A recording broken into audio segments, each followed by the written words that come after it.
Hi hello అందరికీ good morning good afternoon friends welcome back to our channel Srinivas Das Telugu blog. So friends, మరి ఈరోజు మనం శివకాలపు అంటే శివకవుల యుగం అని చెప్పొచ్చు. ఓకేనా, శివకవుల యొక్క సాహిత్యం అంటే దాదాపు మనకు 12వ శతాబ్దానికి చెందినటువంటి కవులుగా చెప్పుకోవడం జరుగుతుంది శివకవులను. సో అందులో కొంతమంది కవులైతే మనకు ముఖ్యమైన వాళ్ళు ఉంటారు, నలుగురు ఐదుగురు కవులైతే చాలా ముఖ్యమైన కవులు ఉంటారు. మరి వాళ్ళు రాసినటువంటి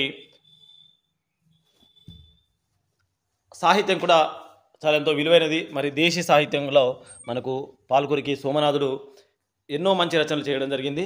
సో ఫ్రెండ్స్, మరి ఇక్కడ మనకు గుర్తుపెట్టుకోండి, డిఎస్సి మ్యాక్సిమం అయిపోయింది, లాంగ్వేజ్ పండిట్ అయిపోయింది, అలాగే ఎస్సీ అయిపోయింది, అన్ని ఎగ్జామ్స్ కూడా అయిపోయినాయి. సో మరి ఇక్కడ చూసుకుంటే తెలంగాణలో అయిపోయినాయి, ఏపీలో అయితే మనకు మళ్ళీ టెట్ డిఎస్సి అన్నీ కూడా స్టార్ట్ అవుతున్నాయి. సో మరి అలాగే మనకు అప్కమింగ్ ఇప్పుడు యూజీసీ నెట్ అండ్ సెట్ కూడా తెలంగాణ సెట్ ఉంది, అలాగే యూజీసీ నెట్ కూడా ఉన్నాయి. సో వాటి అన్నిటికీ ఉపయోగపడే విధంగా మరి ఈ శివకవుల సాహిత్యం అనేది తప్పకుండా ప్రతి ఒక్కరికి ఉపయోగపడుతుంది. ఎస్ఏ కావచ్చు, లాంగ్వేజ్ పండిట్ కావచ్చు, టీజీటీ పీజీటీ జేఎల్ డిఎల్ అన్నిటికీ ఉపయోగపడే విధంగా ఇక్కడ మనకు కొన్ని క్వశ్చన్లు అయితే ఇవ్వడం జరిగింది. సో మరి మిత్రులారా, సెకండ్ టు సెకండ్ వీడియో చూడండి స్కిప్ చేయకుండా. శివకవుల కాలపు సాహిత్యం ఏపీ మిత్రులు ఎవరైనా ఉంటే కనుక మెథడాలజీ క్లాసులు చేసిన ఎవరైనా చూడకపోతే చూడండి. ఓకేనా, తప్పకుండా ఇక్కడ చూడండి. మరి మొదటి క్వశ్చన్ చూసుకుంటే మనకు తెలుగు సాహిత్య చరిత్రలో ఓకేనా 12వ శతాబ్దానికి ఏమని పేరు అని చెప్పడం జరిగింది. ఓకేనా, తెలుగు సాహిత్య చరిత్రలో 12వ శతాబ్దానికి ఏమని పేరు అంటే మరి ఇక్కడ శివకవి యుగం లేదా శివకవుల యుగం. ఓకేనా, వీడియో స్లో అనిపిస్తే మీరు ప్లేబ్యాక్ స్పీడ్ ఉంటుంది, ఫాస్ట్గా పెట్టుకోవచ్చు. లేదంటే ఒక ఫాస్ట్ అనిపిస్తే కనుక ప్లేబ్యాక్ స్పీడ్లో మీరు స్లోగా ఆన్ చేసుకొని వినొచ్చు. ఓకేనా, మరి ఈ శివకవులు ఎంతమంది? ఓకేనా, ఈ శివకవులు ఎంతమంది అని చూసుకుంటే మనకు ఒకరు నన్నచోడు, చాలా ముఖ్యమైనటువంటి వ్యక్తి మనకు. తర్వాత పండితారాధ్యుడు. ఓకేనా, పండితారాధ్యుడు. తర్వాత పాల్కురికి సోమనాథుడు. ఓకేనా, వీళ్ళు ముగ్గురు కూడా మరి ఈ శివకవుల్లో ముఖ్యులని చెప్పుకోవచ్చు. నెక్స్ట్ ఓకేనా, నన్నచోడుని కావ్యాలు, కుమార సంభవం, అలాగే నన్నచోడుని యొక్క కవితా లక్షణాలు చాలా ముఖ్యమైనవి. ఓకేనా, అలాగే నెక్స్ట్ పాల్కురికి సోమనాథుని ఎన్ని రచనలు అయితే ఉన్నాయో అన్ని కింద చెప్తాను మళ్ళీ, అవన్నీ చాలా ముఖ్యం. నెక్స్ట్ ఇక్కడ చూడండి, తెలుగు సాహిత్యంలో మొట్టమొదటి శివకవి రాజకవి ఎవరండి? మరి ఇక్కడ మనకు నన్నచోడు. ఓకేనా, నెక్స్ట్ నన్నచోడుని బిరుదులు ఒకసారి చూడండి. ఓకేనా, నన్నచోడుని బిరుదులు టెంకనాదిత్యుడు, అలాగే కవిరాజ శిఖామణి. ఓకేనా, టెంకనాదిత్యుడు, కవిరాజ శిఖామణి. నెక్స్ట్ క్వశ్చన్ చూడండి, ఇక్కడ ఇంతకుముందు క్వశ్చన్లు అడగడం జరిగింది ఇవి. ఓకేనా, నెక్స్ట్ ఈ జాను తెనుగు, ఐదో క్వశ్చన్. జాను తెనుగు వస్తు కవిత అనే పదాలను వాడిన తెలుగు కవి అన్నాడు. చాలా ముఖ్యమైనటువంటి క్వశ్చన్, ఎన్నోసార్లు అడగడం జరిగింది. ఎవరు మరి? నన్నచోడు. ఓకేనా, ఐదో క్వశ్చన్ చూడండి, నన్నచోడు సరైన సమాధానం. నెక్స్ట్ జాను తెనుగు అంటే ఏమిటి మరి? ఓకేనా, స్పష్టమైన అందమైన తెలుగు అని అర్థం. జాను తెనుగు అంటే స్పష్టమైన అందమైన తెలుగు అని అర్థం. నెక్స్ట్ నన్నచోడు రచించిన కావ్యం పేరు ఆశ్వాసాలు ఎన్ని? ఏంటి మరి అది? కుమార సంభవంలో 12 ఆశ్వాసాలతో కూడినటువంటి కుమార సంభవం అనే కావ్యాన్ని రచించడం జరిగింది. ఓకే, నెక్స్ట్ మరి కుమార సంభవాన్ని నన్నచోడు ఎవరికి అంకితం ఇచ్చాడు? కుమార సంభవాన్ని నన్నచోడు ఎవరికి అంకితం ఇచ్చాడు? తన గురువైనటువంటి జంగమ మల్లికార్జునుడికి మరి కుమార సంభవాన్ని అంకితం ఇవ్వడం జరిగింది. ఈ కుమార సంభవంలో నాయకులు ఎవరు మరి? ఓకేనా, కుమార సంభవంలో నాయకులు ఎవరు అంటే మరి ఇక్కడ పార్వతీ పరమేశ్వరులు. ఓకేనా, ఎవరు? పార్వతీ పరమేశ్వరులు.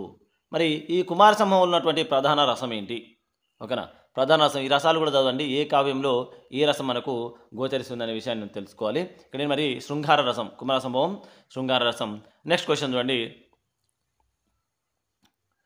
ఫ్రెండ్స్, ఇక్కడ క్వశ్చన్లు కొన్ని ఈజీ ఉంటాయి, కొన్ని డైరెక్ట్ ఉంటాయి, కొన్ని ఇండైరెక్ట్ ఉంటాయి, కొన్ని మరీ ఈజీగా ఉంటాయి, కాబట్టి ఒకసారి చూసుకోండి.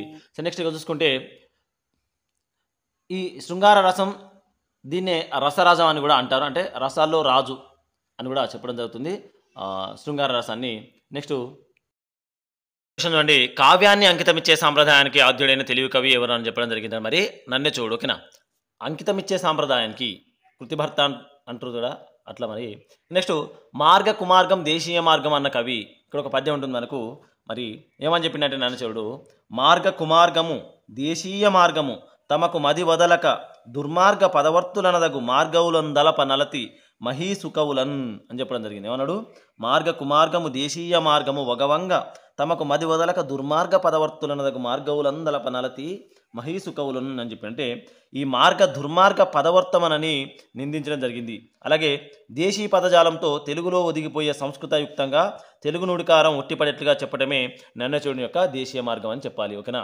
మరి ఇక నెక్స్ట్ చూడండి, కావ్యంలో ముద్రాలంకాన్ని వాడిన తెలుగు కవి. కావ్యంలో ముద్రాలంకారాన్ని వాడిన తొలి తెలుగు కవి నన్నచూడు. నెక్స్ట్ కుమార సంభవ విమర్శనం అనే గ్రంథకర్త యొక్క విమర్శ గ్రంథం. నెక్స్ట్ కుమార సంభవ విమర్శనం అనే గ్రంథకర్త చూసుకుంటే ఇక్కడ మరి ఎవరు? శ్రీపాద లక్ష్మీపతి శాస్త్రి. కుమార వీరశైవాన్ని విస్తృతంగా ప్రచారం చేసిన ప్రథమాంధ్ర కవి అని చెప్పడం జరిగింది. ఓకేనా? వీరశైవ మతాన్ని విస్తృతంగా ప్రచారం చేసిన ప్రథమాంధ్ర కవి ఇక్కడ పండితారాధ్యుడు. ఓకేనా? పండితారాధ్యుని పూర్తి పేరు మరి మల్లికార్జున పండితారాధ్యుడు. ఓకేనా? మల్లికార్జున పండితారాధ్యుడు. నెక్స్ట్ వీరశైవంలో ఆరాధ్య సాంప్రదాయాన్ని స్థాపించింది ఎవరు? వీరశైవంలో ఆరాధ్య సాంప్రదాయాన్ని స్థాపించింది ఎవరు మరి అంటే పండితారాధ్యుడు. ఇక్కడ పండితారాధ్యుడు, నన్నచూడు, పాల్కురికి సోమనాథుడు సంబంధించినటువంటి క్వశ్చన్లు ఎక్కువగా వస్తూ ఉంటాయి. నెక్స్ట్ పండితారాధ్యుడు రాసినటువంటి గ్రంథం, పండితారాధ్యుడు రాసిన గ్రంథం మరి శివతత్వ సారం. ఓకేనా? శివతత్వ సారాన్నే మరి చాలామంది మరి మొదటి శతకం అనుకుంటారు. ఓకేనా? అది మొదటి శతకం అయితే అది నిలబడలేకపోయింది. ఓకేనా? శివతత్వ సారం అనేది మొదటి శతకంగా నిలబడలేకపోయింది. ఎందుకంటే మకుట నియమం అనేది సరిగ్గా లేదు, సంఖ్యా నియమం అనేది చాలా ఎక్కువగా ఉండడం వల్ల కొన్ని ఈ శతక లక్షణాల నియమాల దృష్ట్యా మరి ఇది మొదటి శతకంగా నిలబడలేకపోయింది. కానీ ఓకేనా, వృషాధిప శతకం కన్నా ముందే రాయబడింది, కానీ అది మరి ఈ నియమాల వల్ల అది మొదటి శతకంగా నిలబడలేకపోయింది. నెక్స్ట్ శివతత్వ సారం తొలి శతకంగా పరిగణించకపోవడానికి కారణం ఇక్కడ చూసుకుంటే మరి ఈ గ్రంథంలో మగటు నియమం అనేది సరిగ్గా లేకపోవడం, సంఖ్యా నియమం అనేది సరిగ్గా లేకపోవడం. ఓకేనా? సో అందువల్ల మరి అది మనకు మొదటి శతకంగా నిలబడలేకపోయింది. నెక్స్ట్ శివ అజ రుద్ర అనే రకరకాల మకుటాలున్న గ్రంథం ఏంటి మరి? ఓకేనా? శివ అజారుద్ర అనే రకరకాల మకుటం ఉన్న గ్రంథం మరి శివతత్వసారం. ఓకేనా? శివతత్వసారం. నెక్స్ట్ కొమర్రాజు లక్ష్మణరావు ఏ గ్రంథాన్ని తొలి శతకంగా పేర్కొన్నాడు? కొమర్రాజు లక్ష్మణరావు ఏ గ్రంథాన్ని తొలి శతకంగా పేర్కొన్నాడు మరి ఇక్కడ శివతత్వ సారం. ఓకేనా? శివతత్వ సారం. నెక్స్ట్ క్వశ్చన్, శివకవుల్లో మూడవ వాడు అన్నాడు. శివకవుల్లో మూడవ వాడు ఎవరు మరి? పాల్కురికి సోమనాథుడు. ఓకేనా? పాల్కురికి సోమ. నెక్స్ట్ పాల్కురికి సోమనాథుని కాలం, పాల్కురికి సోమనాథుని కాలం 1160-1230 అంటే ఇక్కడ మరి 12వ శతాబ్దం అని చెప్పుకోవాలి. ఓకేనా? 12వ శతాబ్దం. మరి పాల్కురికి సోమనాథుని ప్రథమ కృతి, పాల్కురికి సోమనాథుని ప్రథమ కృతి ఏంటి మరి? అనుభవ సారం. ఓకేనా? 24 ఆన్సర్ అనుభవ సారం పాల్కురికి సోమనాథుని మొదటి కృతి. నెక్స్ట్ పాల్కురికి సోమన చివరి కృతి, పాల్కురికి సోమన చివరి కృతి మరి పండితారాధ్య చరిత్ర. ఓకేనా? పండితారాధ్య చరిత్ర. అనుభవసారం కృతిభర్త 26 చూడండి. అనుభవసారం కృతిభర్త. ఓకేనా? కృతిభర్త అన్న కృతిపతి అన్న ఒకటే, అంటే ఎవరైతే అంకితం పొందబడతారో మరి వాళ్ళను కృతిపతి లేదా కృతిభర్త అని చెప్పడం జరుగుతుంది. నెక్స్ట్ ఎవరికి అంకితం ఇచ్చిన మరి అనుభవసారం అంటే పాల్కురి సోమనాథుని మిత్రుడైనటువంటి గొడగి త్రిపురారికి ఈ అనుభవసారాన్ని అంకితం ఇవ్వడం జరిగింది. ఓకేనా? గొడగి త్రిపురారి గుర్తుపెట్టుకోండి. నెక్స్ట్ తెలుగు సాహిత్యంలో ద్విపద పద్యానికి ఆద్యుడు. తెలుగు సాహిత్యంలో ద్విపద పద్యానికి ఆద్యుడు ఎవరు మరి? పాల్కురికి సోమనాథుడు. ఓకేనా? ద్విపద. ఓకేనా? పద్యాల్లో ఏదైతే వృత్తాలు అవన్నీ జాతులు ఉపజాతులు సీసాలు అవి ఉన్నాయో మరి అదేవిధంగా మనకి ఇక్కడ ద్విపద అనే ఒక పద్యానికి ఇక్కడ తెలియజేసింది మరి పాల్కురికి సోమ. నెక్స్ట్ తెలుగులో మొదటి ద్విపద కావ్యం మరి ఏంటిది? బసవ పురాణం. ఓకేనా? బసవ పురాణం. ప్రథమాంధ్ర వీరశైవ పురాణం అది కూడా మనకు బసవ పురాణమే. ఓకేనా? ప్రథమాంధ్ర వీరశైవ పురాణం, బసవ పురాణం. నెక్స్ట్ ప్రథమాంధ్ర దేశీ పురాణం. సో ఇన్ని రకాలుగా అడుగుతాడు ఒకటే పురాణం గురించి క్వశ్చన్. ప్రథమాంధ్ర దేశీ పురాణం మరి కూడా బసవ పురాణమే. ఓకేనా? బసవ పురాణం. నెక్స్ట్ తెలుగులో మొదటి స్వతంత్ర పురాణం, తెలుగులో మొదటి స్వతంత్ర పురాణం మరి బసవ పురాణం. ఓకేనా? తెలుగులో మొదటి స్వతంత్ర పురాణం బసవ పురాణం. నెక్స్ట్ బసవ పురాణంలోని ఆశ్వాసాలు, బసవ పురాణంలో ఆశ్వాసాలు ఏంటంటే మరి 7 ఆశ్వాసాలుగా ఉండడం జరిగింది. నెక్స్ట్ క్వశ్చన్, బసవ పురాణం కథాశ్రోత. బసవ పురాణం కథాశ్రోత ఎవరు మరి? గొబ్బూరి సంగనామాత్యుడు. ఓకేనా? గొబ్బూరి సంగనామాత్యుడు బసవ పురాణం కథాశ్రోత. నెక్స్ట్ మీరు ఇక్కడ నెంబర్లను ఒకవేళ కరెక్ట్ లేకపోయినా నో ప్రాబ్లం అండి. ఇక్కడ క్వశ్చన్ టు ఆన్సర్ చూసుకోండి. ఓకేనా. గొబ్బూరి సంగనమాత్యుడు. నెక్స్ట్ బసవ పురాణంలో ఉన్న కథలు. బసవ పురాణంలో ఉన్న కథలు మరి ఏంటి కొన్ని చూసుకుంటే ఇక్కడ మరి బెజమహాదేవి కథ, గొడగూచి కథ, భక్త కన్నప్ప కథ, మడియాలు మాచయ్య కథ, ఓకేనా, మడివాలు మాచమ్మ కథ లేదా మాచయ్య కథ. అలాగే ఇవన్నీ కథలు కొన్ని ముఖ్యమైన ఇంకా చాలా కథలు ఉన్నాయి. చాలామంది భక్తుల కథలు ఇందులో ఉన్నాయి. ఓకేనా, చాలామంది భక్తుల కథలు ఇందులో ఉన్నాయి. కొన్ని మనం ఇక్కడ చూసుకుంటే మరి బెజమహాదేవి కథ, గుడిజీవి కథ ఇవన్నీ కూడా ఉండడం జరిగింది. నెక్స్ట్ తెలుగు నుంచి సంస్కృతంలోకి అనువదించబడిన తొలి గ్రంథం. తెలుగు నుంచి సంస్కృతంలోకి అనుభవించబడిన తొలి గ్రంథం మరి చూసుకుంటే బసవ పురాణం. ఓకేనా, బసవ పురాణం. నెక్స్ట్ ఎవలాసి మరి బసవ పురాణం మనకు పాల్కురికి సోమనాథుడు. ఓకేనా, పాల్కురికి సోమనాథ్ రచించినటువంటి బసవ పురాణం మరి తెలుగు నుంచి సంస్కృతంలోకి అనువదించబడినటువంటి తెలుగు గ్రంథంగా చెప్పొచ్చు. నెక్స్ట్ బసవ పురాణంలో నాయకుడు ఎవరన్నాడు మరి ఇక్కడ ఎవరంటే బసవేశ్వరుడు. ఓకేనా, బసవ పురాణం నాయకుడు బసవేశ్వరుడు. నెక్స్ట్ బసవేశ్వరుడు ఎవరి అవతారమని వీరశైవుల విశ్వాసం. బసవేశ్వరుడు ఎవరి అవతారమని వీరశైవుల విశ్వాసం అని మరి ఇక్కడ నందీశ్వరుడు. ఓకేనా, నందీశ్వరుడు. బసవేశ్వరుడు ఎవరి అవతారమని వీరశైవుల విశ్వాసం అంటే మరి నందీశ్వరుడు అన్నం. పరిపూర్ణమైన శతక లక్షణాలున్న ప్రథమాంధ్ర శతకకర్త ఎవరంటే మరి ఇక్కడ పాల్కురికి సోమనాథుడు. సోమనాథుడు సంబంధించినటువంటి ప్రతి ఒక్క క్వశ్చన్ కూడా చాలా ఇంపార్టెంట్ గుర్తుపెట్టుకోండి. పాల్కురికి సోమనాథుడు మరి పరిపూర్ణమైన శతక లక్షణాలు ఉన్నటువంటి వృషాధిప శతకం. నెక్స్ట్ సంఖ్యా మకుట నియమాలు ఉన్నటువంటి ప్రథమాంధ్ర శతకం. సంఖ్యా మకుట నియమాలు ఉన్నటువంటి ప్రథమాంధ్ర శతకం మరి ఇక్కడ గుర్తుపెట్టుకోండి వృషాధిప శతకం. ఇక్కడ ఉషాదీప శతకంలోని వృత్తాల పేర్లు. ఓకేనా, ఉషాదీప శతకంలోని వృత్తాల పేర్లు వచ్చేసి మరి చెంపకమాల మరియు ఉత్పలమాల. చెంపకోత్పలమాలతో మరి ఉషాదీప శతకాన్ని రచించడం జరిగింది. ఈ రెండు కూడా మనకు వృత్త పద్యాలు. ఓకేనా, చెంపకమాల ఉత్తకమాల మనం వృత్త పద్యాలు అని చెప్పొచ్చు. నెక్స్ట్ ఉషాదీప శతకంలోని మకుటం. ఉషాదీప శతకంలోని మకుటం బసవా బసవా బసవ వృషాదీప. ఓకేనా, బసవా బసవా బసవ వృషాదీప అనే మకుటంతో మరి ఈ బసవ పురాణాన్ని రాయడం జరిగింది. నెక్స్ట్ చతుర్వేద సారాన్ని రచించినది ఎవరు? చతుర్వేద సారాన్ని రచించింది కూడా మనకి ఇక్కడ పాల్కురికి సోమనాథుడే. మరి ఈ చతుర్వేద సారానికి మరో పేరు వచ్చేసి బసవలింగ శతకం. ఓకేనా, చతుర్వేద సారానికి మరో పేరు బసవలింగ శతకం. నెక్స్ట్ చతుర్వేద సారంలో ఉన్నటువంటి మకుటం ఏమిటి? ఓకేనా, చతుర్వేద సారంలో ఉన్న మకుటం మరి బసవలింగ మకుటం. ఓకేనా, బసవలింగ మకుటం. నెక్స్ట్ చతుర్వేద సారంలో మొత్తం ఎన్ని పద్యాలు ఉన్నాయి? చతుర్వేద సారంలో ఎన్ని పద్యాలు అంటే మరి ఇక్కడ 357 పద్యాలుగా చెప్పుకోవాలి. ఓకేనా, 357 పద్యాలు. నెక్స్ట్ మరి కేవలం సీస పద్యాలతోనే ఆరంభమయ్యి మరి వాటితోనే ముగిసినటువంటి కావ్యం. సీస పద్యాలతోనే ఆరంభమై వాటితోనే ముగిసినటువంటి కావ్యం ఇక్కడ చూసుకుంటే మరి చెన్నమల్లు సీసములు. ఓకేనా, చెన్నమల్లు సీసములు.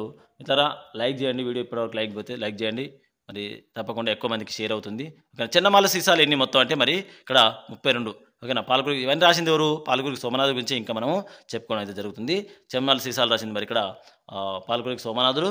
మరి అవి ఎన్ని అంటే మొత్తం 32 చెన్నమల్లు సీసాలు రాయడం జరిగింది. నెక్స్ట్ పాల్కురికి ఆరాధ్య దైవం శ్రీశైల మల్లికార్జున గురించి ఏ రచనలో ఉంది? పాల్కురికి ఆరాధ్య దైవం అటువంటి శ్రీశైల మల్లికార్జున స్వామి గురించి ఏ రచనలో ఉంది అంటే మరి చెన్నమల్లు సీసాల్లో ఉండడం జరిగింది. ఓకేనా, నెక్స్ట్ సోమనాథుడు పండితారాధ్య చరిత్రను ఏ ఛందస్సులో రాశాడు? సోమనాథుడు పండితారాధ్య చరిత్రను ఏ ఛందస్సులో రాశాడంటే మరి ఇక్కడ ద్విపదలో. ఓకేనా, ద్విపద అంటే ఏంటిది? ద్విపాద అంటే రెండు పాదాలు ఉండడం జరుగుతుంది. నెక్స్ట్ సోమనాథుని పండితారాధ్య చరిత్రను పద్యకావ్యంగా రచించిన కవి ఎవరు? ఓకేనా, సోమనాథుని పండితారాధ్య చరిత్రను పద్యకావ్యంగా రచించింది ఎవరు? మరి ఇక్కడ శ్రీనాథుడు. ఓకేనా, శ్రీనాథుడు రచనలో కూడా పండితారాధ్య చరిత్ర ఒకటి ఉంటుంది. అది మరి ఇట్లా పద్యకావ్యంలో రచించి అంటే అక్కడ ద్విపదలు రాసి ఇక్కడ మరి వేరే ఛందస్సులో రాయడం జరిగింది. తెలుగు జాతి తొలి విజ్ఞాన సర్వస్వంగా మరి కీర్తి పొందిన కావ్యం ఇక్కడ వచ్చేసి మనకు పండితారాధ్య చరిత్ర. నెక్స్ట్ క్వశ్చన్ చూడండి, పండితారాధ్య చరిత్రలో ఎన్ని ప్రకరణాలు ఉన్నాయి అన్నాడు? మరి 5 ప్రకరణాలు. ఓకేనా, పండితారాధ్య చరిత్రలో 5 ప్రకరణాలు. నెక్స్ట్ దీక్ష పురాతన వాద మహిమ పర్వత ప్రకరణాలున్న గ్రంథం. దీక్ష పురాతన వాద మహిమ పర్వత ప్రకరణాలున్న గ్రంథం మరి పండితారాధ్య చరిత్ర చెప్పాలి. పండితారాధ్య చరిత్ర 53 క్వశ్చన్ పండితారాధ్య చరిత్ర. నెక్స్ట్ 54 చూడండి, సోమనాథుడు రచించిన మొత్తం కృతులు. సోమనాథుడు రచించిన మొత్తం కృతులు 30 కృతులను రచించడం జరిగింది. 30 కృతులు. నెక్స్ట్ సంస్కృత ఆంధ్ర కన్నడ భాషల్లో అంటే 3 భాషల్లో రచనలు చేసిన ప్రథమాంధ్ర కవి ఎవరు? మరి ఇక్కడ పాల్కురికి సోమనాథుడు. ఓకేనా, సంస్కృతము ఆంధ్ర మరియు కన్నడ అంటే ఆంధ్ర అంటే ఇక్కడ మనకు తెలుగు అని చెప్పాలి. కన్నడ భాషల్లో రచన చేసిన ప్రథమాంధ్ర కవి పాల్కురికి సోమనాథుడు. నెక్స్ట్ మాత్రాగణబద్ధాలైన సోమనాథుని రచనలు ఏంటి? మరి గద్యలు. ఓకేనా, గద్యలు పంచ ప్రకార గద్య సో గద్యాలు ఇట్లా ఉంటాయి చెప్పడం జరుగుతుంది. గద్యాలు మరి మాత్రాగణబద్ధమైనటువంటి రచనలు ఇక్కడ రసమనేవి గద్యాలు. నెక్స్ట్ తెలుగులో లభించిన మొట్టమొదటి రగడ, తెలుగులో లభించిన మొట్టమొదటి రగడ బసవ రగడ, చిన్న బసవ రగడ. సో ఇట్లాంటివన్నీ కూడా ఉంటాయి మరి ఇక్కడ బసవ రగడ. నెక్స్ట్ బసవ రగడ రచించింది ఎవరు అంటే మనకు పాల్కురికి సోమనాథుడు. ఓకేనా, పాల్కురికి సోమనాథుడు. నెక్స్ట్ అన్య సాహిత్యాల నుంచి ఎరువు తెచ్చుకున్న ప్రక్రియ. ఎరుపు కాదు, ఎరువు అంటే ఎరువు అంటే తెలుసు కదా, ఆదాన ప్రదానాలు ఉంటాయి ఇందులోనే మనకు అన్య దేశాలలో అట్లా ఆ విధంగా మనకి ఇక్కడ అన్య సాహిత్యాల నుంచి ఎరువు తెచ్చుకున్న ప్రక్రియ ఇక్కడ ఏంటంటే మనకు ఉదాహరణ ప్రక్రియ. ఓకేనా, ఉదాహరణ ప్రక్రియ గురించి కూడా కొన్ని క్వశ్చన్లు అయితే రావడం జరుగుతుంది. ఓకేనా, ఉదాహరణ ప్రక్రియ. నెక్స్ట్ ఉదాహరణ అనేది ఏ కవితా శాఖకు చెందింది? ఉదాహరణం ఏ కవితా శాఖకు చెంది అంటే మరి ఇక్కడ మధుర కవిత. ఓకేనా మిత్రులారా, మనం వీడియో చదువుతున్నప్పుడు ఎక్కువసేపు సిస్టమ్ చూస్తున్నప్పుడు కొద్దిగా కళ్ళు ఇబ్బంది అవుతూ ఉంటుంది, మీరేమో ఇబ్బంది పడద్దు. ఓకేనా, నెక్స్ట్ తెలుగులోంచి సంస్కృతంలోకి వెళ్ళిన సాహిత్య ప్రక్రియ మరి ఇక్కడ ఉదాహరణ. మరి ఉదాహరణ ప్రక్రియకు ఆద్యుడు ఎవరు? ఓకేనా, ఉదాహరణ ప్రక్రియకు ఆద్యుడు ఎవరు అన్నప్పుడు మరి ఇక్కడ పాల్కురికి సోమనాథుడు. ఓకేనా, ఉదాహరణ ప్రక్రియకు ఆద్యుడు మరి పాల్కురికి సోమనాథుడు. తెలుగులో మొదటి ఉదాహరణ కావ్యం ఎవరు రాశారు? తెలుగులో మొదటి ఉదాహరణ కావ్యం ఏంటిది, ఎవరు రాశారంటే ఇక్కడ మనకు బసవ ఉదాహరణం ఎవరు రచించారంటే మరి పాల్కురికి సోమనాథుడు. ఓకేనా, పాల్కురికి సోమనాథుడు. నెక్స్ట్ ఉదాహరణ కావ్యం గురించి కలికలు ఏముంటాయి, ఉత్కలికలు ఏముంటాయి, ఎన్ని కలికలు ఉంటాయి, ఎన్ని ఉత్కలికలు ఉంటాయి అని క్వశ్చన్ అడగవచ్చు. సో ఇక్కడ మరి ఉదాహరణ కావ్యం ఎన్ని పద్యాల వరకు ఉండొచ్చు అంటే మరి 15 నుంచి 26 పద్యాల వరకు ఉండొచ్చు. ఉదాహరణ కావ్యంలో 15 నుంచి 26 పద్యాల వరకు ఉండొచ్చు. మరి ఇక్కడ చూడండి 8 విభక్తులతో, ఇటు క్వశ్చన్ ఇంతకుముందు అడగడం జరిగింది. 8 విభక్తులతో 8 వృత్తాలు, 8 కలికలు, 8 ఉత్కలికలు కూడా ఉంటాయి ఇందులో. ఓకేనా, విభక్తిక పద్యం ఉన్న ప్రక్రియ అన్న మరి ఇక్కడ ఇది మనకు ఉదాహరణ కావ్యం అని చెప్పాలి. ఓకేనా, కలికలు, ఉత్కలికలు, విభక్తులు ఇట్లాంటివన్నీ కూడా మనకు ఈ ఉదాహరణ కావ్యంలో ఉంటుంది. నెక్స్ట్ ఉత్కలికలో ఎన్ని పాదాలు ఉంటాయి చూసిందిగా, ఇక్కడ ఉత్కలికలో ఎన్ని పాదాలు అంటే మరి 8 పాదాలు ఉండడం జరుగుతుంది. ఉత్కలికలో 8 పాదాలు ఉంటాయి. నెక్స్ట్ ఇది చూడండి, ఈ సెంటెన్స్ చాలా ముఖ్యం మనకు. అల్పాక్షరాల నన్నల్పార్థన తన కవితాగుణంగా పేర్కొనేది ఎవరు? అల్పాక్షరాల నన్నల్పార్థ రచన మరి తన కవితాగుణంగా పేర్కొనేది ఎవరంటే మరి ఇక్కడ పాల్కురికి సోమనాథుడు. ఓకేనా, పాల్కురికి సోమనాథుడు. నెక్స్ట్ 69 ఐహికాముష్మిక ద్విపద హేతువగట మరి ద్విపద నాభరగు అన్నది ఎవరు? ఐహికాముష్మిక ద్విపద హేతువగట ద్విపద నాభరగు అన్నది ఎవరంటే మరి ఇక్కడ పాల్కురికి సోమనాథుడే. ఓకేనా, పాల్కురికి సోమనాథుడు. ఎన్ని చెప్పుకున్నా తక్కువే పాల్కురికి సోమనాథుడి గురించి ఇంకా చాలా ఉంటాయి.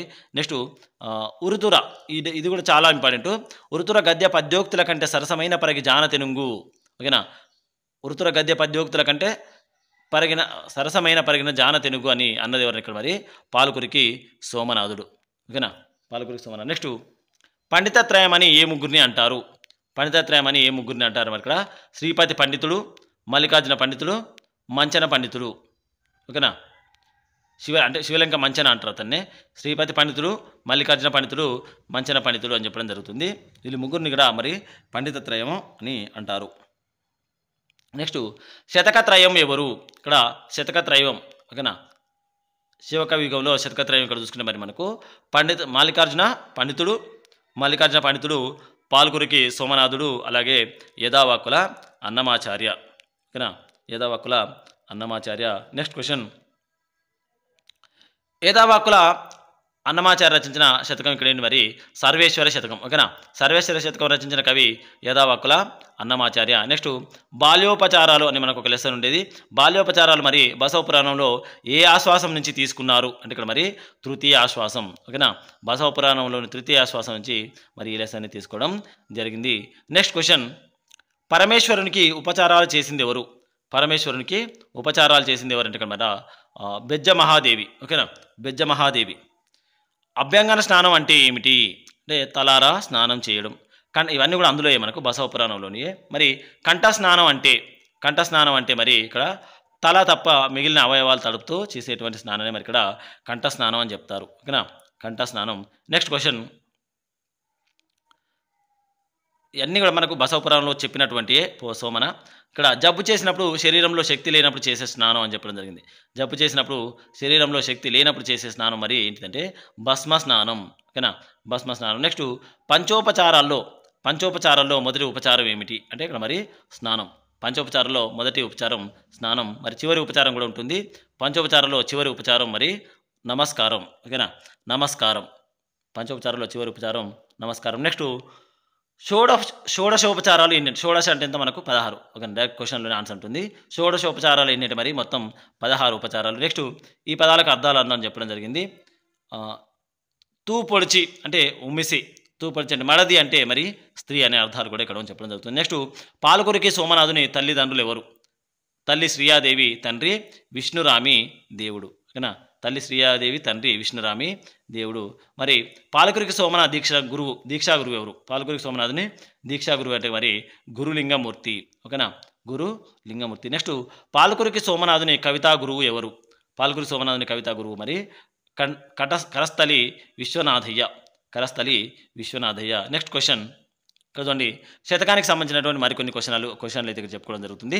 శతకానికి సంబంధించినవి మరి ఇక్కడ సంఖ్యా నియమాలు, మకుట నియమము, చందో నియమం అనేవి ఏ ప్రక్రియలో లక్షణాలు అని చెప్పడం జరిగింది. సంఖ్యా నియమం, మకుట నియమం, చందో నియమం అనేవి ఏ ప్రక్రియ లక్షణాలు అంటే మరి ఇక్కడ మనకు శతకం. ఓకేనా, శతక ప్రక్రియ యొక్క లక్షణాలు ఇవన్నీ కూడా. నెక్స్ట్ 100 పద్యాలు ఉన్నటువంటి రచన 100 లేదా 108 నుంచి 116 వరకు. ఓకేనా, 108 నుంచి 116 వరకు. ఓకేనా, 116 వరకు మనకి ఎందులో ఉంటాయని మరి ఈ శతక పద్యంలో ఉండడం జరుగుతుంది. శతకంలో ఇవన్నీ కూడా లక్షణాలు. నెక్స్ట్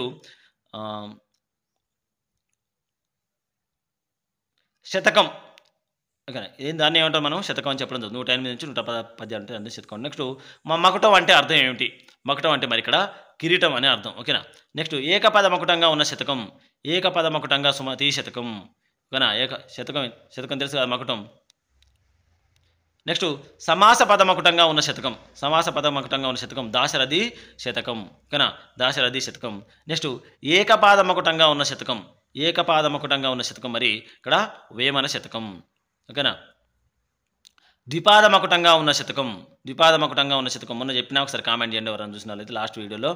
ఆంధ్రనాయక శతకం ఒకటి, నారసింహ శతకం ఒకటి. ఓకేనా, నారసింహ శతకం మరియు ఆంధ్రనాయక శతకం మరి ఈ ద్విపాదమకుటాలుగా ఉండడం జరిగింది, గుర్తుపెట్టుకోండి. నెక్స్ట్ భక్తి శతకాలు కొన్ని చూసుకుందాం.